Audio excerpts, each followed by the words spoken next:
Good evening, everyone. Dr. Jonathan Shepard here. It is so wonderful to be with you on another episode of Ask the Doctors. Again, I am Jonathan Shepard, Chief Medical Director over at the Hope Health Systems, which is located in Woodlawn, Maryland. It's so nice to see you on this particular day. I am inviting you to join us for this broadcast, such an important broadcast and topic that we have today. I'm delighted that you would even spend the time with us as we talk about Black History and Women's History Month. This is our Black History and Women's History Month series, and have some real special guests with me today. I am so elated, so excited. But I want to let you know that Hope Health Systems, which is a sponsor of this particular broadcast, we're located, as I said, in Woodlawn. And if you're in need of mental health services, you can go to our website and we will gladly service you. As you go to our website, you can fill out information for a referral if you're in need of mental health services for a child, adolescent, or adult. We do all ages. And I believe that we're one of the best organizations in this country, as a matter of fact, the world, when it comes to direct mental health services.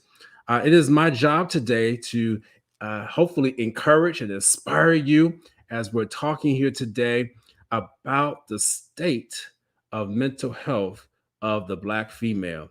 And let me tell you, I am so proud that today I have two special guests. I'm going to bring on one guest first. She is a friend of mine, has been a friend of mine for years. We work together. In the mental health arena. She is the vice chair of the Black Mental Health Alliance, and she's been serving in that position for multiple years. And I serve as the president, so we work well together as an executive committee team member. And those people at Hope Health Systems, if you're watching, you know her because she has served as a supervisor. She has taught multiple classes and continues to get rave reviews.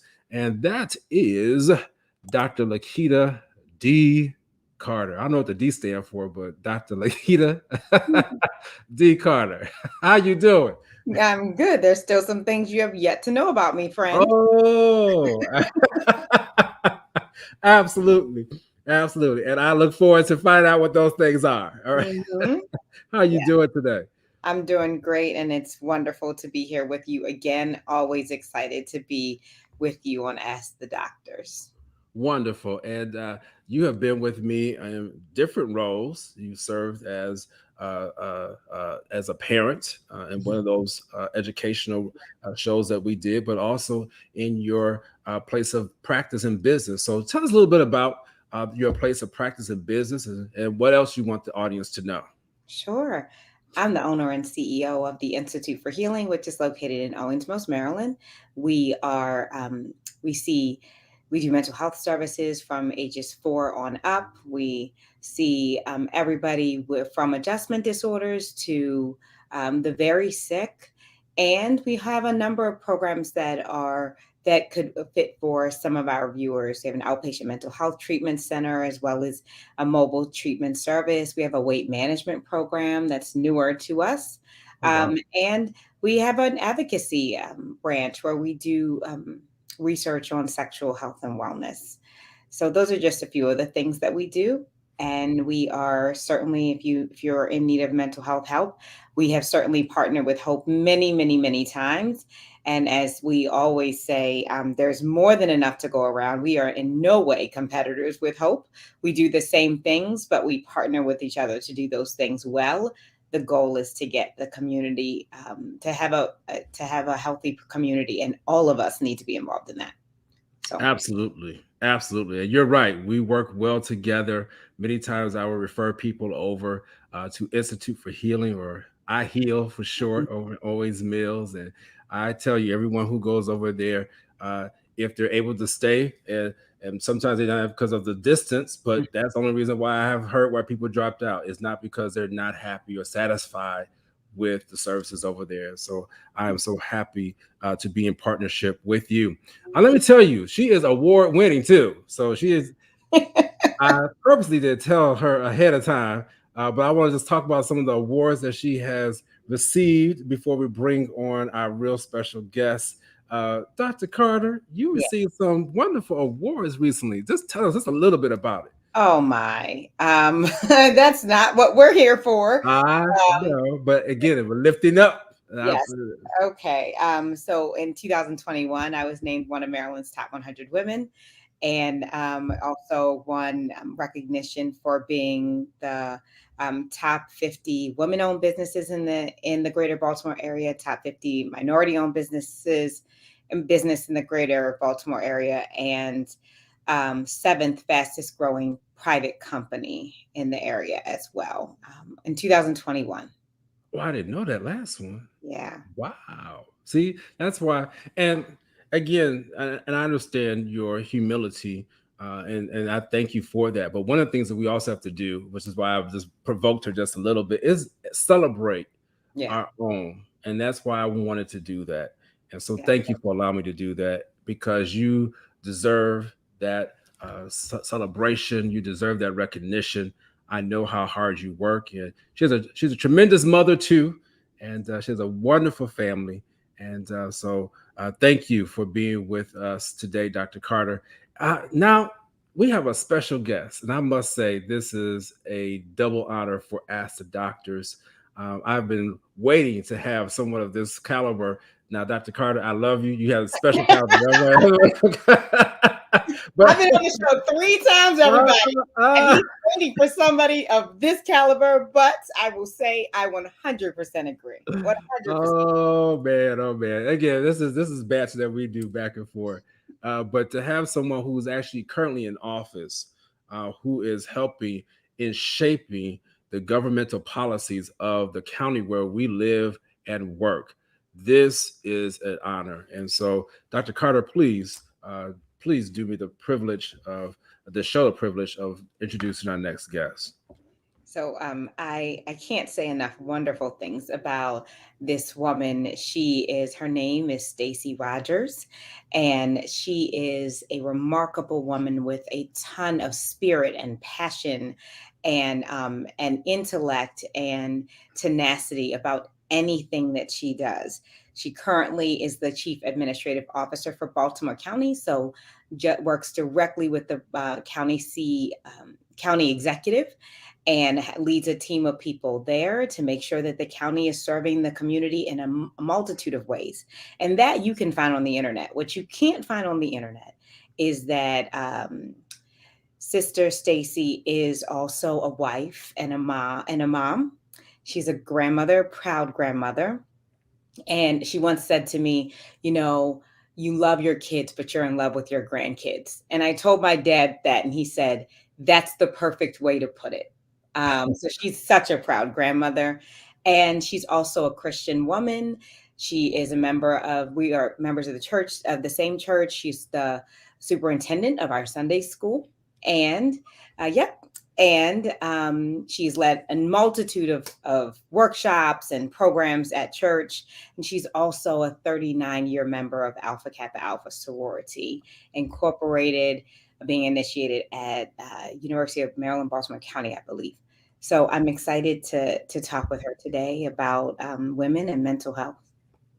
Oh, this is awesome. Oh, And and she's my mentor, and she's an exceptional one. absolutely. And we're bringing on Mrs. Stacy Rogers. Welcome to Ask the Doctors. How you doing?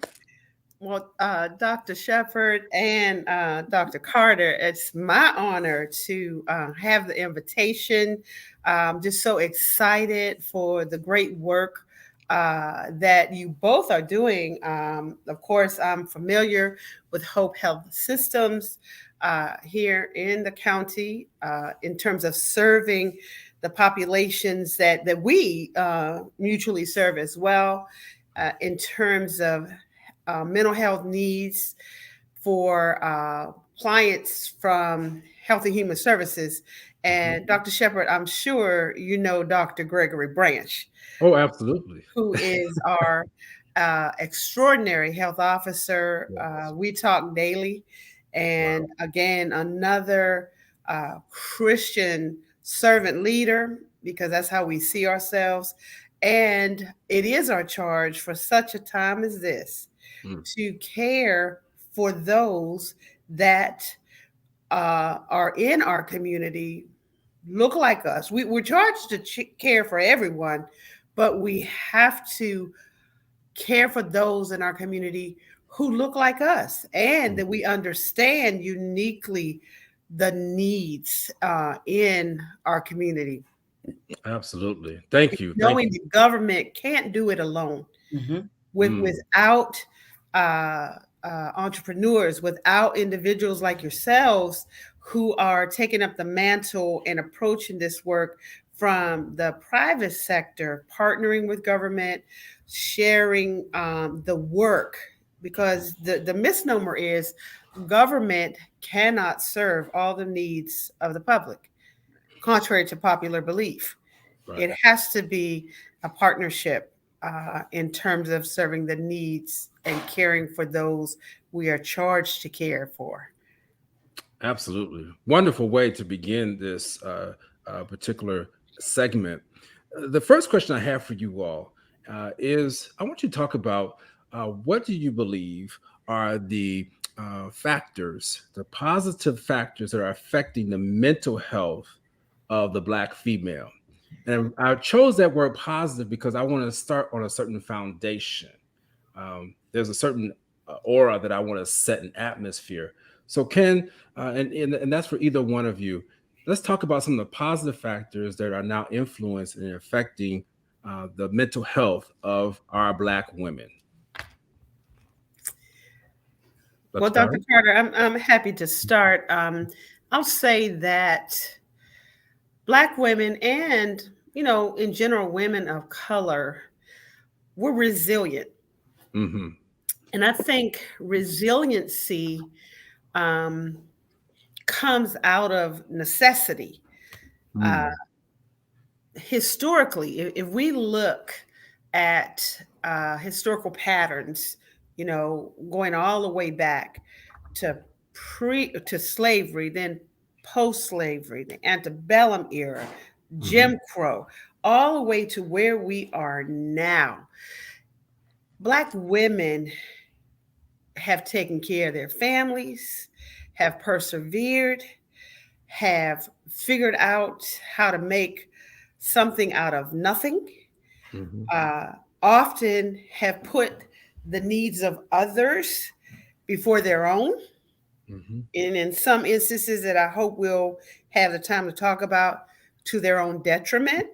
I'm, Yes. I'm raising my hand as one, and we'll talk about self care that my dear sister, Dr. Carter, tells me constantly that self care is so important.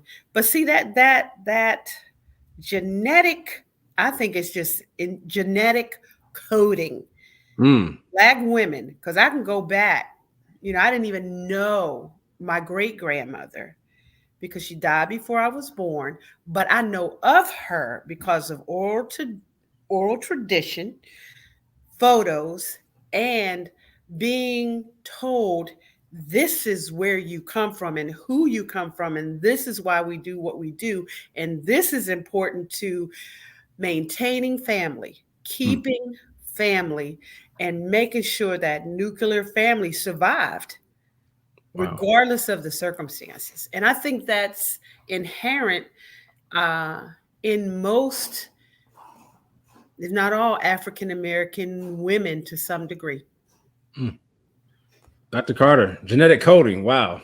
Go on. Yeah, I think well, what Sister Stacy's talking about is our socialization, that girls are socialized to care for others before themselves. And then if you break that down into other races, that people of color are absolutely socialized, particularly women of color, to take care of yourself. That selfishness is when you put your own needs before others, which then directly flies in the face of the sayings that we use, like "you can't pour from an empty cup." Mm. So which one is it? Are you going to try to pour from an empty cup, or are you going to take care of yourself first so that you can take care of others? Right? We get a lot of conflicting messages.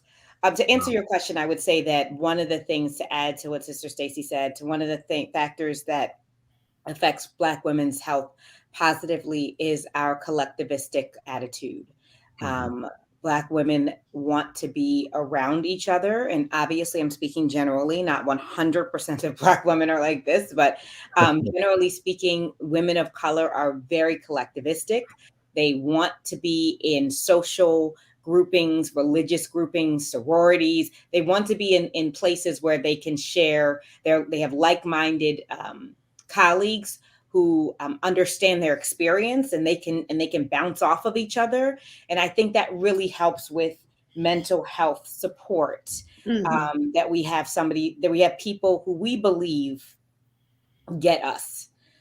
So that, I would say, that's one very positive thing about mental health in Black women. I would also say that I'm starting to see a really positive trend of Black women saying, I had to get in therapy about that, Mhm. or Mm. have wearing shirts, wearing, outwardly expressing that Mhm. their mental health is at the forefront of their minds, pun intended.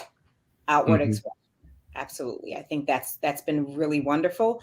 I one of the things that I think often is, so is that just my experience, right? I'm in mental health. So I naturally see when people are promoting mental health messages. It's like looking for a purple car. If you look for a purple car, eventually you'll every car you see will be purple. So Right. I often wonder that, and I wonder how much of my experience is very much so related to what area of the country I live in, right? Because there's a lot of diversity on the East Coast. But with that being said, that's what I'm seeing in my space. This is really good, really good. Thank you for helping me set the tone, because I don't want people to walk away thinking that it's all negative. I No. want people to understand that there are some positive things that are coming up out of this particular Mhm, pandemic and even the season that where we find ourselves. Because we do find ourselves in the midst of a mental health crisis. And mhm. actually, Mrs. Stacy Rogers, she actually illuminated some of those negative factors. Sometimes thinking that you have to do it all, Mhm. or that all is on you and rests upon you. But you know what? Even as I just said that, I kind of felt bad, because for some women, that is all they have. Mhm. You know, yeah. So let's just dive just a little bit, since I stayed there. Let's dive just a little bit further to some of those negative stereotypes that we need to fight against for mental health, for Black women, or mental wellness, I should say, for Black women. Yeah. I mean, certainly, we need to fight against stigma that you have to be crazy in order to come to therapy. Mhm. We need to fight against emotions, and, having emotions is somehow means that you're out of control, or having intense emotions means that you're out of control. Because all of us have had an experience where we are just overcome, and we respond the way we respond. Obviously, that doesn't mean we can be violent or abusive towards other people, but having an emotional response that's intense is makes you human. So I Mhm. think that is something that we really need to fight against. Fight against the idea that self-care is manicures and pedicures, and facials. That self-care is reading a book, self-care is taking a bath, self-care is journaling, coloring, taking a walk. It's so many things that are absolutely free to you. And so while manis and petties are wonderful, not everybody can afford that. And it's not necessary to take care of yourself. Taking care of Mhm. yourself, and we have to fight against the idea that no is bad, Mhm. that hearing no is bad, or that saying no is bad. Wow. Because what I was taught was that rejection is protection. If Mm. I get a no, then I'm thinking, I wonder what door God closed, because that would have been a bad ride for me. Wow. Mhm. So when I get rejected in any way, whether it's no, we don't have any lasagna today, or no, you didn't win this contract. When I get rejected, I think, okay, so there was something that I wasn't supposed to. That wasn't for me. And what's Mhm. you know, what I believe is that what's for me is what's for me. One of my colleagues once said to me, "What God has for you won't miss you," which is, you know, which There she's you go. so that was what her people say, and what in my culture, it's what God has for you is for you, right? So I think we need to fight against that. That somehow, if we've missed something, it, you know, then we've missed it. But for me, rejection is protection, and sometimes I'm grateful that I'm allowed to see what I was protected from. I don't always see it.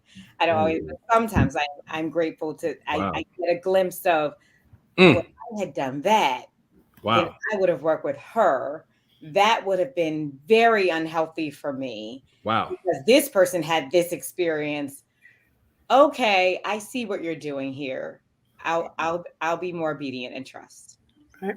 And I want to build on that and really looking at it from a workplace centric approach, because stereotypes about Black women really can set the tone, because I'm often the lone Black person, not just Wow. a Black woman, the lone Black person in rooms. And I've Wow. experienced this throughout my career. God has truly blessed me to work at every level of government. I've worked for the state, I've worked for 2 counties, I've worked for 2 cities, and I have just kept circling the Beltway. God kept me in this area because my strategic prayer was, Lord, I need to stay local Mm. because of other commitments. And then ultimately, I worked at the federal level, and just a blessing to be a part of the Obama administration. Wow. So, but I have seen the same kind of what I call psychosis in the Mm. workplace when it comes to Black women, particularly Black women who are confident, Black Mm. women who are skilled and educated. The misnomer that, oh, we're bossy, or Mhm. we're controlling, or we're micromanaging. uh, the other folks don't get those labels, because when we have to be in a role that has historically been a non-traditional role for Black women, Mhm. then you're getting a response, because guess what? Y'all not used to dealing with a Black woman. I mean, because then you're bringing your implicit biases to that relationship. Mhm. Mhm. So it's working through those issues, and as strong, confident, capable, qualified, and strategically placed, because we serve a strategic God. He doesn't bring us to anything or any place or any task that he's given us that he hasn't prepared us for. Wow. He, as Dr. Carter said, we're going to bypass some things strategically, because that's not what our strategic pathway was set. But in the current role, let's just start with the current role. Mhm. I am the first Black woman to serve as the county administrative officer in the 365-year history of this county. Now, come on, this Wow. is 2022. I came into this role on April 1st, 2019, Mm. and as a result, just seeing that's a glass ceiling breaking event. Well, I'm here to say to you that it's wonderful to break glass ceilings, because we're setting a new standard for those to come behind us. It's not about, and I've said this multiple times publicly, it's not about me for this moment at this time, but it's me in this space doing what I do to demonstrate that African American women and men as well can do these jobs, Yes. contrary to popular belief. But Yes. in doing this job and breaking that glass ceiling, believe that the glass that you break, the shards fall, and yes, indeed, folks are going to come after you Wow. Mhm. because the issue at hand is we're being perceived as taking somebody else's job. We're taking Taking up a job space. that had been reserved for a certain group of people. But all we can do is be who we are, be authentic, be mission focused, God centered, and know that even though it gets hard sometimes, we're in control of our emotions, regardless of what people say. But there will be moments, as Dr. Carter said, where when it might not be pretty, but you control as you can because not only in the workplace, in church, Mm-hmm. in our cultural groups, because this isn't just a gender bias.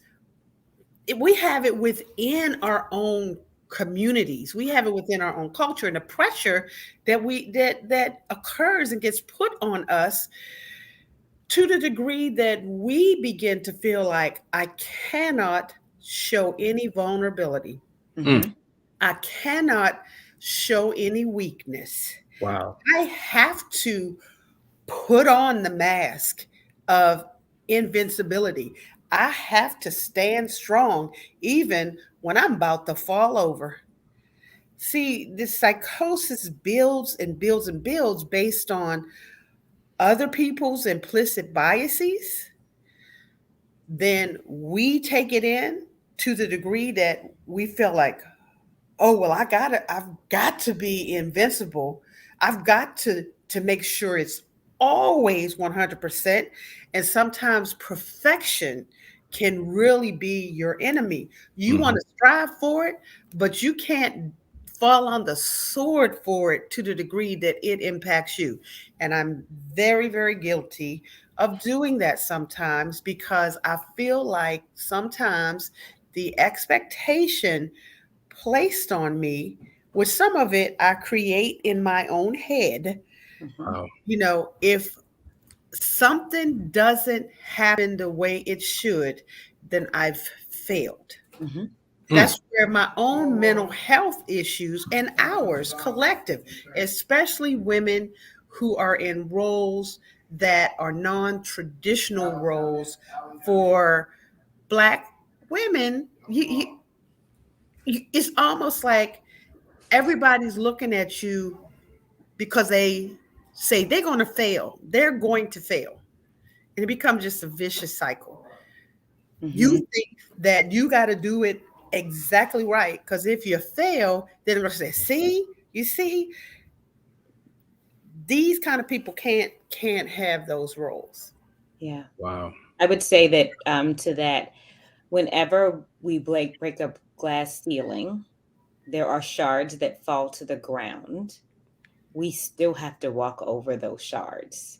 It's Mm-hmm. not like they disappear, right? So there are still hazards with every step that we take. We are still at risk for being cut, being poked, being ripped.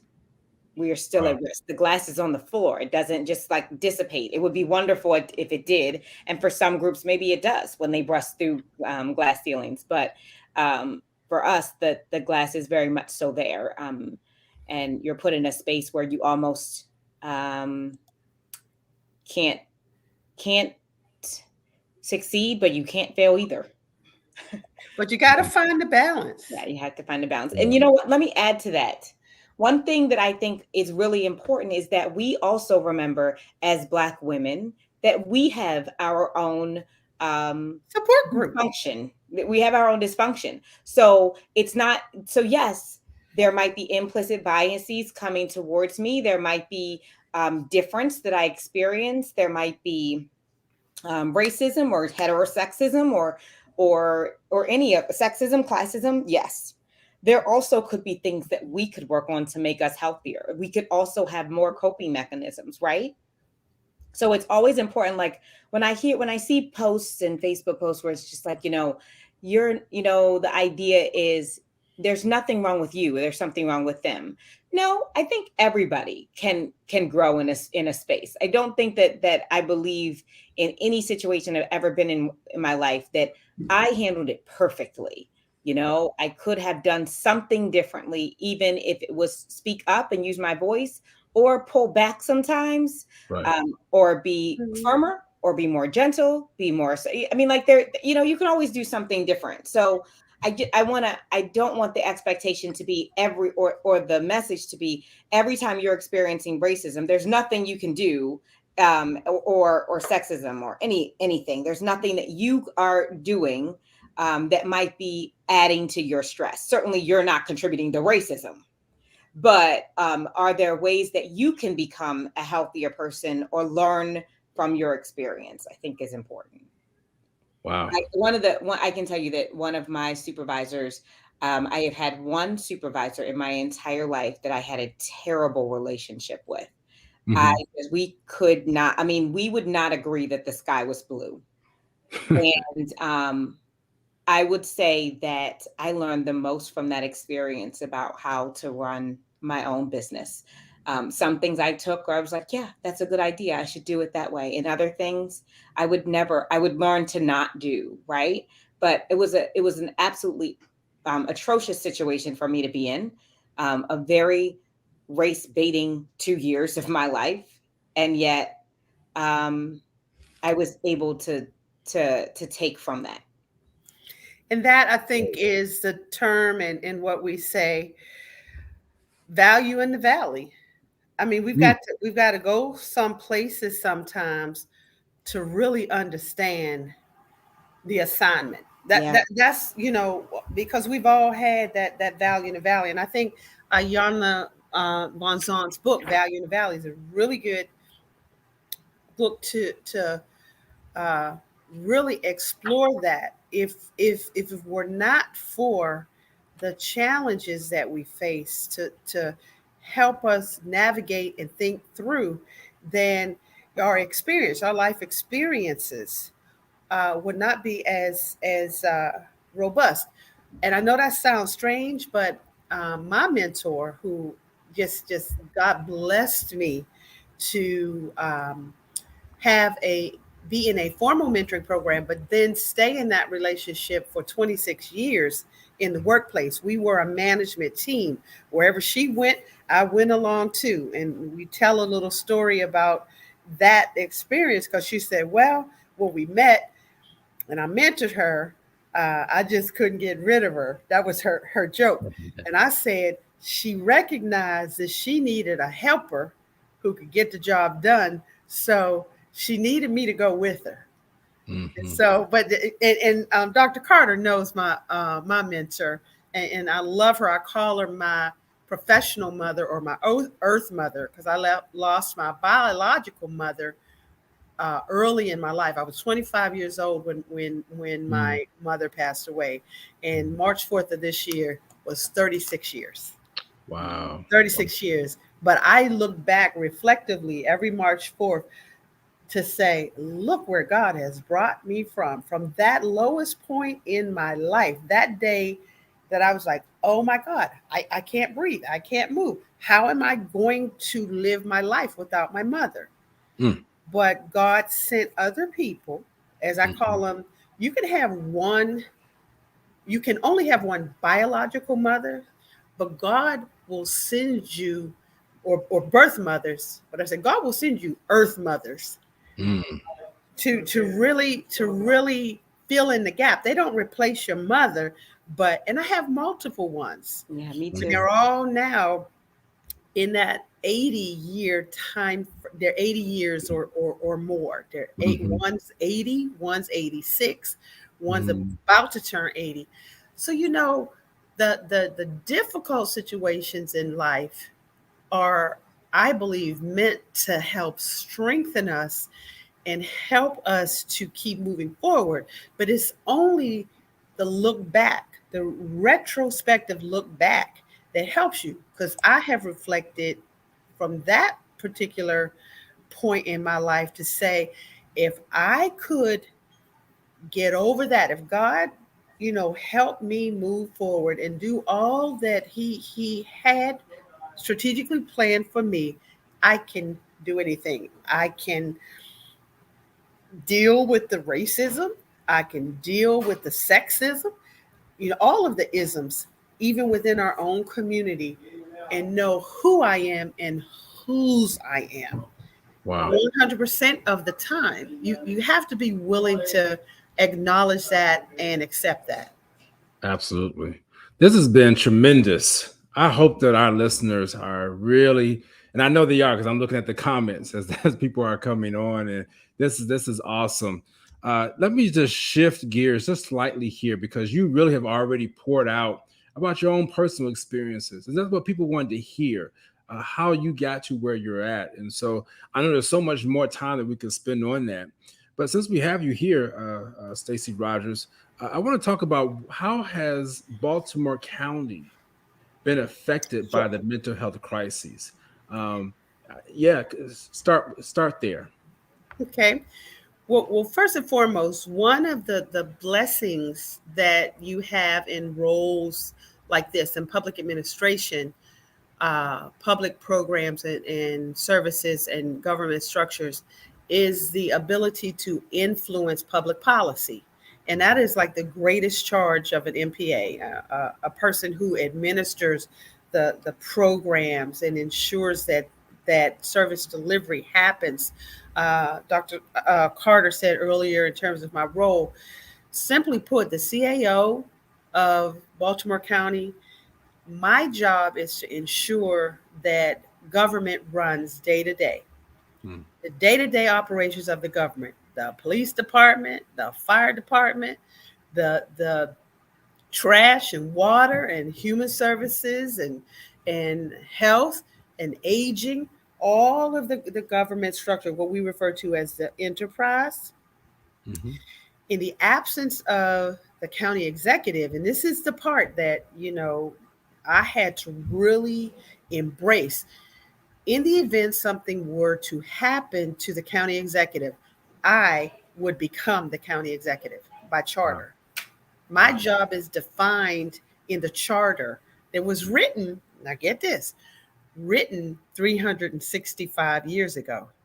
They did not, by any way, shape, or form, envision that someone who looks like me Come on and here. am a female, that was not written for me. But guess what? For such a time as this, I Hmm. do say to the CE on a regular basis, please take good care of you, because I really don't want your job. I've always wanted to be the operational implementer of the vision. My Mm. job is to take the vision of the elected or appointed person and operationalize it. So let's get to that. The pandemic has had a significant toll Wow. on the community and on the workforce. Uh, Hmm. we have folks who don't even recognize that because of the double jobs that we've had to do, run the government, address the pandemic, the toll that it's taken on us physiologically and emotionally, Yes. tensions flaring up.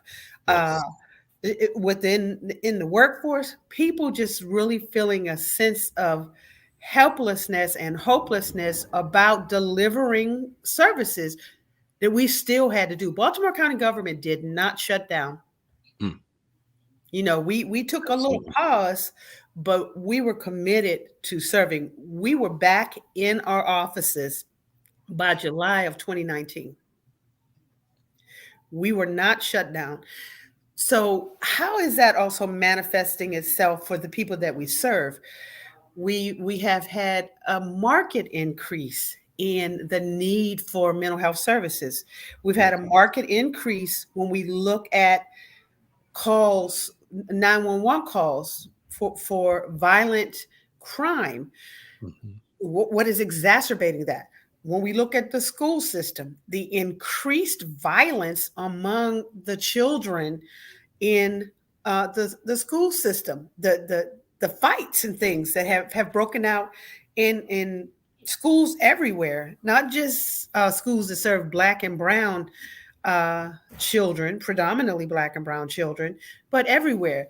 To me, that is, evidence of the impact, the mental health impact from the last 2.5 years of abnormal functioning, not being able to have the same kind of freedom and access and operational, ability to deliver services or even get services. So you're seeing that. So what are we doing about it? Yeah. The county is truly investing more resources, more dollars.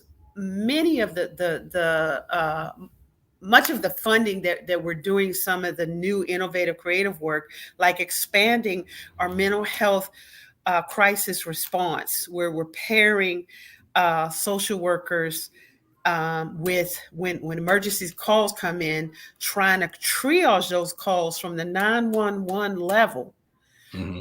to have a mental health professional with the police department, because the police officer responding sends a certain message, but a police officer and a social worker or a crisis response worker, if you will, responding changes the tone of that engagement with the person.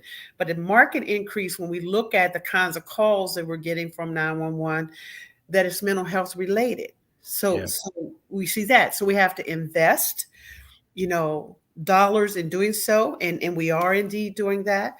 We have to benchmark mark best practices, and that's why I'm so thankful for Dr. Gregory Branch. I have to give him the shout out that he is looking at other ways to do this, other ways to partner with the police department, the fire department, and like I said, all the way to 911, and investing in uh, those enhanced service for mental health, to address our mental health response to the community.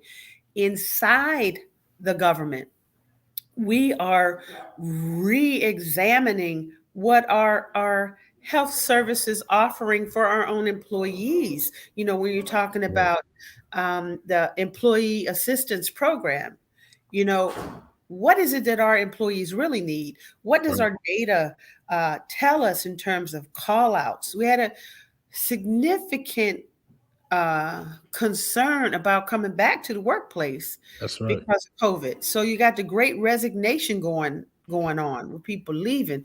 And then the people who are there seeing the people leaving and they can't leave, now they're either angry or scared to death, because how can we do all this work with these people leaving? So you Yeah. have different needs. I'm pleased to say we are investing in wellness coordinator, which we've never had in the Okay. county structure. The other thing is about our lens of equity and, from the diversity, equity, and inclusion, the DEI space, Hmm. really investing more in helping our workforce understand diversity, equity, and inclusion, because our county is changing. Mm. Our county over the last 20 years, we have seen a massive growth of over 100,000 people. We're Wow. now upwards of 850,000 people. Wow. It is clear, it is very clear that between now and the next census, 2030, I'll Hmm. be well out of the workforce by then. We will be a majority minority county. We will, because we're right there. And we have to change how we deliver service to meet the needs of that diverse uh, community.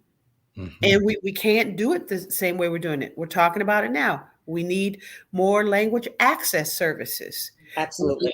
We need more services that cross the continuum from the North County, where you have a agricultural rural influence, to the more suburban, as you come down county, as we call it, to what happens after you leave the farms and the horses. And if you're going toward the Pennsylvania line up 83 and Moncton and all of these areas, we have to serve that part of the community. Then as you get more in the from the suburb the rural and suburban into the urban needs, transportation, affordable housing. This is all a part of the mental health dynamic. Because if you're worried about where you're going to live, food insecurity, a transportation system, reliable transportation to even get to a job, and you wonder why people have mental health issues. So these are the things that I will say I'm so proud of, how we're changing how we even look at the work. If you go to our website, very pleased that one of the first projects that I did for, or was honored to lead on behalf of the county executive, was our enterprise-wide strategic plan. You will see the plan and the goals, and we're working the plan. One of those goals really was making equitable decisions with an equity lens. And we're doing that from trees to sidewalks to playgrounds to Wow. recreation centers. The county has never addressed doing business this way. And the last I'll say, from you asked a question about social media. Hmm. I said, "Oh, great, we're dealing with that." Kids or young people. I've got two grands who are just, if they don't have this or the laptop, the other things, they don't know what to do. Well, Right. recreation and parks, diversifying our offerings so we can engage more youth in recreational activities and sports, to get them away from the devices, and clearly ensuring that there are viable things to do through recreational and park services. And the second, we have the best. If you have not met our new director of libraries, Sonia uh, Alcantara Antoine, get to know her. This is a powerhouse woman, Wow. changing the offerings and programmings in our libraries. She's Mm. the library more than just about books. It's about programming. It's about space for youth. It's about technology. It's about innovation. And it's about just reimagining what a library can even look like. Wow. And mind blowing. So we've got some folks really on the front lines doing great work. And guess what? Yes. Guess what? Yeah. They look like us. Absolutely. The county senior staff is more diverse than ever before in the history of the county. And that's because we have a committed county executive. I have to make my public service announcement. This man took a risk. Hmm. He took a risk in hiring me. He didn't Hmm. know how the system, the traditional system, would accept a Black woman in this role. Hmm. But I'm pleased to say, while we've had to work through some things, I have been able to make a difference and influence public policy across the board, whether it's trash, water, transportation, whatever it is. And if you look at the cabinet, if you look at the county executive's cabinet, you'll be pleased to see a full representation of people of color. That's awesome. Now, we still got to do some more stuff. We still have to, because the county is growing. We have other cultural groups that we want to make sure. But he's done a tremendous job, and it really did start with hiring me, which Hmm. I'm so thankful and grateful. Uh, but we serve a strategic God. Hmm. So I don't feel like I wound up there by chance. Wow. That's awesome. And I look forward to partnering with the county in my role over at Hope Health Systems, in my role with the Black Mental Health Alliance. As you were just talking, I can remember the previous county executive, Kevin Cabinets, if I'm not Yes. mistaken, Who died? and, Who died in office? who died in office. I will never forget that. He died so suddenly. And Hmm. I remember the election. And I remember meeting the current county exec now, and because it was a three-way tie, so to speak. I mean, that was a It was tight, what? it was a very 16 tight votes. race. Hmm. 16 votes. Yeah, it was a tight race, and I remember meeting him because of Senator Shirley Nathan Pulliam. Absolutely. I was at a function, and she introduced me, and she said, "This is the person that you need to meet." And I was looking at him, and I was like, "Oh, okay." I mean, he just looked, just like an ordinary gentleman. But as he talked, you could tell there was something different about him. And Shirley Nathan Pulling, anybody out there in Baltimore or Maryland knows, she is not easy to convince. And let me just say, I watched him, and I really do believe, as you said, it was strategy. It was God's strategy for him to become that, or be elected into that position. And I've seen the growth. I've been here now for 13 years, have always lived in Baltimore County. I always have followed, the people who are in local government, because these are people who affect, what I do and how I do it. And I'm pleased. I'll be honest with you. I'm very, very pleased. And so thank you. Thank you. Thank you. Dr. Carter, you want to add anything in regards to what you may have seen in this particular space? Because we're going to start wrapping up. I want you all to give some last minute words of encouragement, but anything on that particular topic before we move forward? I don't have anything else. I was a spectator and glad to be one. I was learning about the county as Sister Stacy was talking. So I'm thrilled to know some of the things that are happening. I love the library initiatives. I think that's Hmm. going to be amazing. And I'm looking forward to learning more and partnering. No, I don't have anything to add about that particular. Mhm. Well, Topic. I'll add one thing. Our county executive is a man of God. The thing That's that endeared to him to me from day one in April of 2019, I had just arrived. The budget was due on April the 15th. I arrived on April 1st. So we're talking about 2 weeks. Before we went upstairs for him to present the budget, because we were together, we walked up together, but he said, I need a minute. So he stopped, he went off to himself, and he began to pray.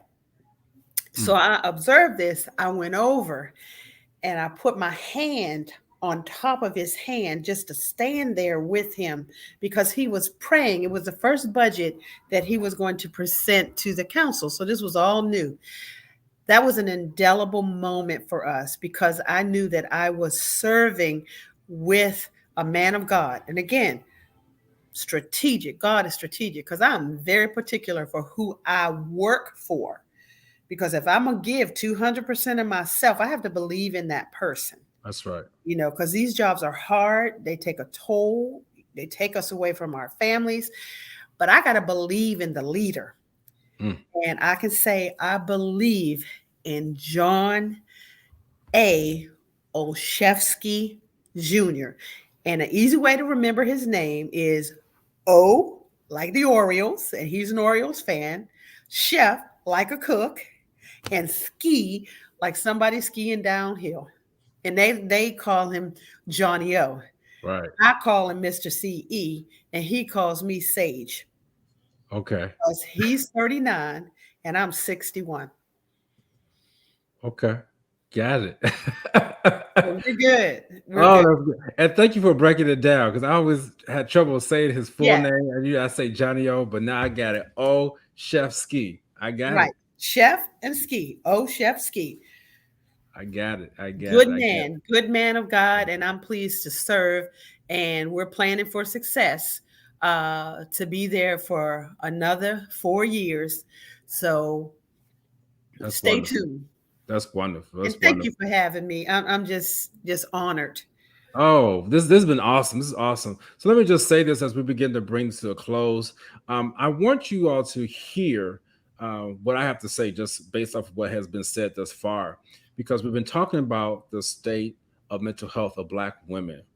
And so many times, and that's why I wanted to set the tone like I did at the beginning. We hear so many negative things of how women are fighting against each other, and they don't like each other, and they're trying to pull each other like crabs and things like Yeah. that. But this show has shown you so much that is different from what we see on a sometimes a daily basis. I am so thankful and proud of the two Black women who I am looking at, even though virtually, but I can feel their energy. I can feel their vibe, as you say. And I really appreciate it. These are some tremendous people. And let me tell you, as you continue to excel, the world has not seen the likes of a Dr. Carter just yet, and definitely of a Mrs. Stacy Rogers. And so this has been tremendous. Let's leave this show with some words of encouragement. All right. I want you to speak to that woman who has been battling and struggling and who is now mentally and physically exhausted by this pandemic. I want us to leave with those words of encouragement. And I want to thank those who are watching the replay, because so many people, and you may not know this, Stacy Rogers, that we have tripled the number of replays. So I just want to acknowledge you all now. But let me tell you, these words of encouragement that you're about to give can literally transform someone's life. And so just want to give you a little bit of time there to get it together and formulate it. But speak to that woman.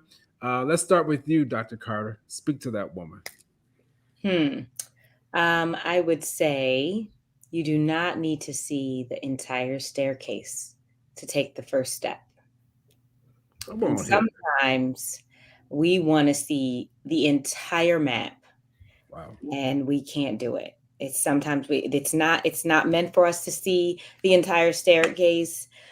Sometimes the staircase isn't even built until you take the step. Wow. So I think that one of the things I would want to say to that woman is, if you're struggling, the first step is to contact the Black Mental Health Alliance, contact Hope Health Systems, contact the Institute for Healing, and ask about how to get in treatment. There, yes, the pandemic might be over for some people because masks are being lifted and people are going back into work, but the effects of the pandemic will last a very long time. Yes. So mental health providers, as well as other healthcare providers, are swamped right now. Yes, they are. No breathing room. That's Okay. true. We're swamped right now. However, so it might take some time for them to get to you, but make the phone call. You don't need to see the whole staircase. You don't need to figure out everything in order to make that phone call. Leap in the net will appear. So that's what I would say to that woman. And then also, it's always about the process and never about the prize. So life is not about the prize, because the prize would be, finishing life. So it can't be about the prize, right? Right. It's never, if you're winning the Super Bowl, it's not really about the win. It's about the journey of getting there. For me, road trips are fun. Getting there is nice, being at Disney, but the trip is fun, right? So I think it's really important to um to concern ourselves with the process. How are we doing? How are we unfolding our lives? Are we making the decisions that we want to make? And if we're not, then let's change the process. But we don't want to just say, well, I got here, I landed this job that I'm not really, that I can't really function in because of my environment. It's always about the process, never about the outcome of the plan. That's what I think. Great. Stacy Rogers. And I would echo Dr. Carter's comments, and I would add, number one, we know that this journey called life is not something that we have to do alone. Mm. As women, one benefit, and that's where we started, Dr. Shepherd, Yes. is the collective. Yes. You're never alone. Each of us can think, just about each of us, of that handful, and it shouldn't be more than five people. You can count them on one hand. That if you are challenged, if you're just feeling like it's just overwhelming, having that, you're what I call my support team, that I Hmm. can say, that I can tell them, it's been hard. It's hard for me. One of the things I've had to grow into is to acknowledge vulnerability. But Mm. being able, because I've got to, again, wear the mask. Everything's good, but it's not always good. And it's okay when to say when it's not. Don't suffer in silence. Don't feel like you can't reach out to your little close group and say, I'm really having a hard time. And for me, that is a spiritual base, because Mm. each day I say, Lord, thank you for allowing me to be on the wake up list, to That's get right. the wake up call. And whatever I'm going to experience today, that you guide me through it, because we serve a strategic God. Yes. And when we realize that we don't have to do it by ourselves, if you got to pray yourself through every moment of the day, that's spending more time with God. I have to say, Mm. be honest about how I make it. Hmm. And it's worked through all of this, through the 61 years of this strategic journey. But I do have a support group.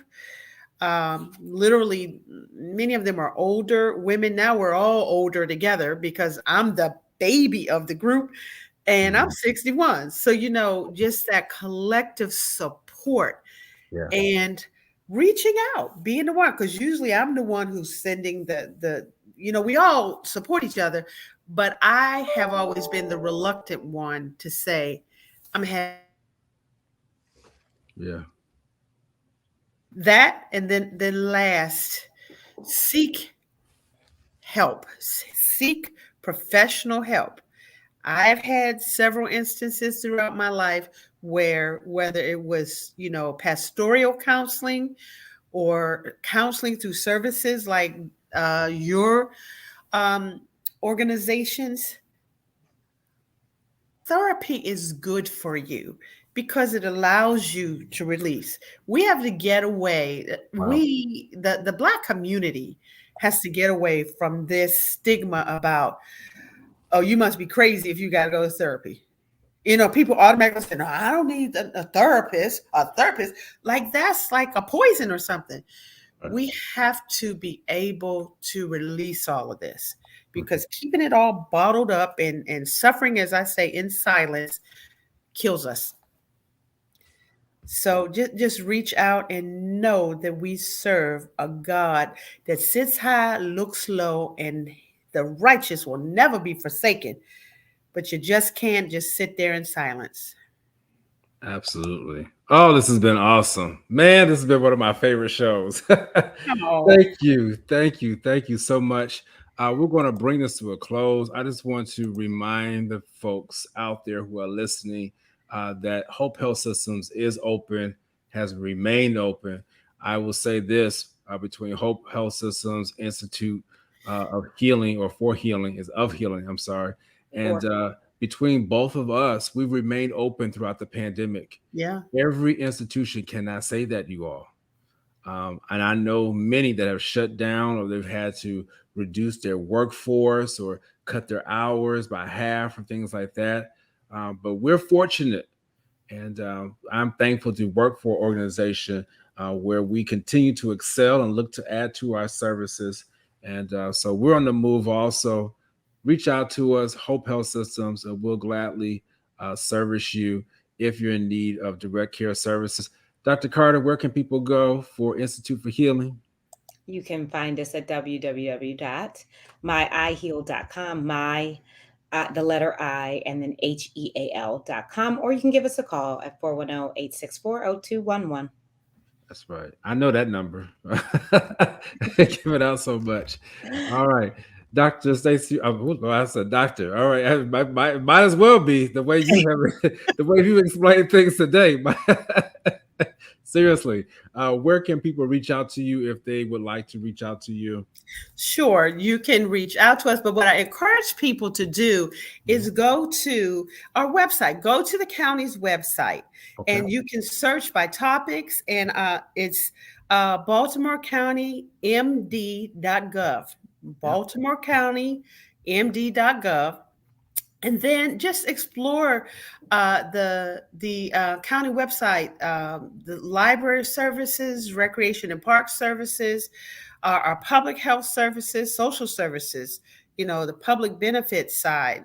People would be surprised sometimes, especially like seniors, of some of the resources that are there, assistance with home repair, the SNAP program targeted towards seniors, lots of government services. And you can find me in the historic courthouse, in the office of the county executive. Can't say that I know the number. I don't call myself. But if you call the office of the county of executive, if you go to the website, Office of the County Executive, our wonderful voice of Baltimore County government, Miss Marge, sits two doors away from me in the general office of the county executive. Love to help if there's need of services across the continuum, whatever the services are. Tonight we talked about some of the more supportive human services, whatever it is. Tax issues, water bill issues, whatever it is, Baltimore County government is here to serve you. That is what we're charged to do. And for such a time as this, as the county administrative officer, I'm there to ensure that we run a stellar operation that's customer centric. Absolutely. And thank you so much. This has been awesome. Please share, please like. I know that this is a different time and day that I normally do the broadcast, but I had to do it at this time because these guests were available and I had to have them on. So I want to let you know, thank you for all those who stayed with us for this hour conversation. Please go ahead and share and like. You can send me some messages. Let me know what you enjoyed about the show, and I'll definitely let our guests know. Please hang tight, guests, and I'm going to go ahead and sign off. Please be careful. Please be safe. Enjoy your weekend as it's coming up, and I'll see you next time on Ask. Thank you, Dr. Shepard. Absolutely. Dr.